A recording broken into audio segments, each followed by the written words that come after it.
E na última semana, o Rally da Safra trouxe os números que obteve no campo, nas áreas de produção de milho.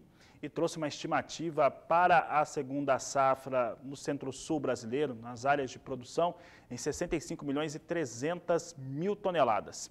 Sobre este assunto, nós vamos conversar agora com o coordenador do Rally da Safra, André Debastiani, que está aqui conosco. André, obrigado pela sua participação aqui no Agricultura BR, no canal do Boi. O que mais impactou você nos números quando eles começaram a ser tabulados, nos dados quando foram tabulados pela equipe do Rally? Boa tarde, seja bem-vindo. Olá, Fabiano, satisfação estar aqui de novo com vocês, falando um pouquinho do Rally da Safra e de todos os dados que a gente vem levantando. De fato, é uma surpresa negativa que a gente está tendo, né? Na verdade, quando a gente foi a campo, a gente já sabia que nos iríamos deparar aí com um cenário bastante negativo em termos de produtividade, em função de uma série de fatores, né? A gente já plantou essa safra atrasada e entrando num calendário de risco climático muito grande, e acabou que o clima também não nos ajudou. A gente teve aí mês de março, abril e até maio aí muito seco, e isso prejudicou muito as lavouras. E a gente se deparou, Fabiano, com casos muito extremos, de inclusive você vê uma seca verde, que é uma lavoura verde, bonita, teoricamente, mas que você não encontra grãos dentro dessas lavouras. Você tem espigas formadas, mas você não tem grãos.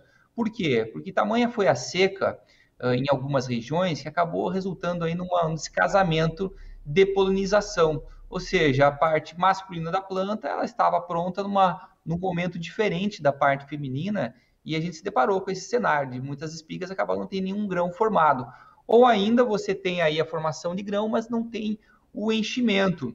E são situações muito extremas. A gente se depara com lavouras aí que, de fato, não vão ser colhidas, e esse é um dado para a gente ficar acompanhando muito de perto, que é entender quanto dessas lavouras não vão ser colhidas, ou ainda, a partir de que produtividade faz sentido você fazer essa colheita, e com outras lavouras que têm um desenvolvimento melhor, né? Então, dependendo muito do calendário de plantio, que começou lá em janeiro e se estendeu, curiosamente, até maio, é isso mesmo, a gente não errou, a gente teve lavouras plantadas em maio esse ano também, que é uma coisa muito fora do contexto normal, então tem diferenças grandes em termos de desempenho, mesmo dentro de uma mesma região.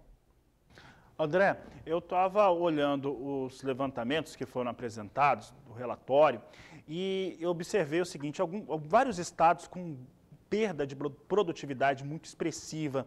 Aí destaco Minas, destaco Goiás, por exemplo, que teve perdas importantes, mas Paraná e Mato Grosso do Sul realmente muito aquém do potencial agrícola que tem e dos resultados dos últimos anos. Esses elementos foram os que mais pesaram. O Mato Grosso, de certo modo, conseguiu compensar um pouco essas perdas, de fato, nos números que foram levantados? Eu acho que a gente pode traçar aqui, Fabiano, 3 cenários. Vamos lá. Um cenário mais extremo, no qual a gente pode enquadrar aí o Paraná, Mato Grosso do Sul, Goiás e até Minas Gerais também, que foram estados aí que foram duramente afetados por essa seca. Se pega, por exemplo, o Paraná e Mato Grosso do Sul, é o pior resultado desde 2008, né? Então, a gente teve a safra de 2015 que foi ruim, mas esse, inclusive, superou o cenário da safra de 2015. Depois, a gente pode colocar, talvez, em um outro contexto, o estado do Mato Grosso, porque o estado do Mato Grosso foi afetado também, mas quando a gente olha em termos de queda de produtividade, a gente está falando para o Mato Grosso em algo em torno de 14%. Enquanto que a gente falava lá para o Mato Grosso do Sul e Paraná acima de 30%, Minas em torno de 40% de queda. Então, dá para contextualizar o Mato Grosso num cenário um pouco diferente. Claro que mesmo dentro do Mato Grosso tem diferenças regionais, né? Você pega todo o sudeste do estado, a região de Rondonópolis, Tiquira, foram regiões mais afetadas, mas quando se olha, por exemplo, o oeste do estado, região de Sapezal, Campo Novo do Parecis, ou ainda o nordeste do estado, olhando lá mais para Querência, são regiões que estão produzindo relativamente bem. E podemos colocar aí num terceiro, talvez, patamar, quando a gente olha para os estados aí do Nordeste, claro, com uma representatividade muito menor, né? Quando a gente olha para o Maranhão, o Piauí, Tocantins, que não tem quebras tão grandes, estão falando de 6% mais ou menos, que é o contexto desse estado. E eu coloco junto aí também um estado que está tendo recorde de produtividade esse ano, que é Rondônia. Rondônia é o que se destaca positivamente, mas infelizmente a gente tem lá 200 mil hectares, então não ajuda a reduzir essa perda gigantesca que a gente está vivenciando. André, eu conversava com um produtor aqui do Mato Grosso do Sul há algumas semanas e que teve uma semeadura de milho extremamente atrasada na região de Bandeirantes, Sr. Paulo Vieira, e ele me dizia o seguinte, que ele conta que se tiver uma sorte conseguiria ter uma colheita pelo menos mediana, mas ele pensava também em cobertura de solo, em formação de palhada para a safra posterior que vai ser soja. Você acredita que alguns produtores agiram também e cultivaram mesmo com atraso, pensando na questão do chão, do solo mesmo, em termos de proteção? Fabiano, o produtor que planta milho, ele tem o objetivo hoje de colher esse milho e fazer dinheiro com a venda de grão. Isso não tenha dúvida. A função do milho, como apenas como cobertura de solo, era algo quando a gente utilizava muito o termo do safrinha, né? Por isso a razão do inha. Hoje não, esse milho aí é um milho que tem um objetivo econômico mesmo. Se for só para fazer palhada, a gente tem uma série de outras estratégias que podem ser utilizadas. Claro que, diante do contexto atual, você pode olhar o lado positivo, que não, o meu milho pelo menos vai fazer uma cobertura para a soja. Mas em termos geral, Fabiano, não é isso que o produtor quer. O produtor quer, de fato, colher esse milho, comercializar esse milho e aproveitar, né, essa onda de bons preços que a gente tem atualmente. André, para encerrarmos a nossa entrevista, os números do Rally da Safra foram fechados para a segunda safra brasileira, para o milho. Esses números ainda podem mudar ou agora é só um acompanhamento dessa colheita?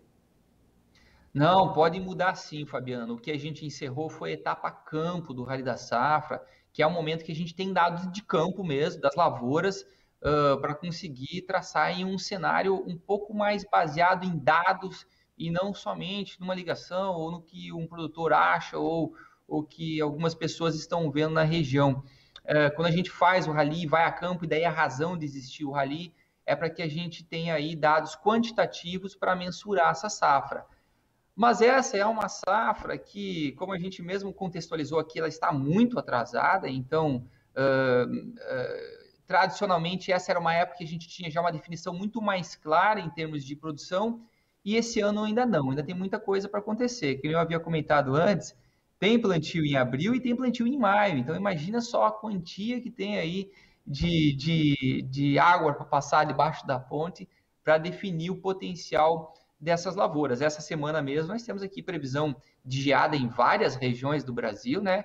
E que certamente, se forem fortes as geadas, afeta mais uma vez a produtividade. Então, esse número do rally ele vem trazendo todo um contexto, o que aconteceu agora, muitas observações quantitativas que a gente fez a campo e qualitativas junto com a conversa com produtores, mas esse número não é final, não. O número final é só depois que a gente consegue colocar toda a produção aí dentro do armazém.